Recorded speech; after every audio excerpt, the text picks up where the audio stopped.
വൈക്കം കൊച്ചുകവലയിൽ നിന്നും കച്ചേരിക്കവലയിലേക്ക് പോകുന്ന വഴിയിലാണ് ഏവരിലും കൗതുകം നിറച്ചുകൊണ്ട് ബ്രദേഴ്സ് ഹോട്ടൽ സ്ഥിതി ചെയ്യുന്നത്. 45 വർഷമായി ഹോട്ടൽ പ്രവർത്തിക്കുന്നു. ഹോട്ടലിനുള്ളിൽ കാഴ്ച നിൽക്കുന്ന പ്ലാവിന് ഏകദേശം 200 വർഷത്തിലധികം പഴക്കമുണ്ട്. ഇത് യാദൃശ്ചികമായി സംഭവിച്ചതല്ല. വിനോദ്, പ്രസാദ് എന്നീ സഹോദരങ്ങളും അവരുടെ കുടുംബാംഗങ്ങളും ചേർന്നാണ് ഹോട്ടൽ നടത്തുന്നത്.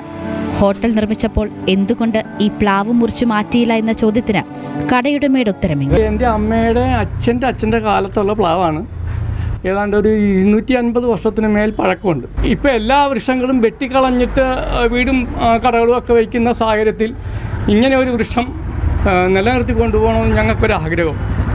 അതുകൊണ്ടാണ് ഞങ്ങൾ ഈ കടയ്ക്കകത്ത് തന്നെ ഇങ്ങനെ ഒരു സംഭവം നിലനിർത്തിക്കൊണ്ട് പോകുന്നത്.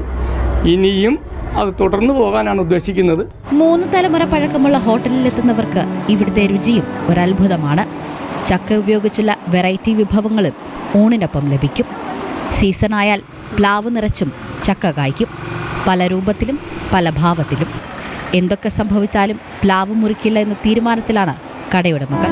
മരങ്ങൾ മുറിച്ചു മാറ്റി കെട്ടിടങ്ങൾ നിർമ്മിക്കുന്ന ഈ കാലഘട്ടത്തിൽ ഈ ഹോട്ടലും ഹോട്ടലുടമകളും ഒരത്ഭുതം തന്നെയാണ്.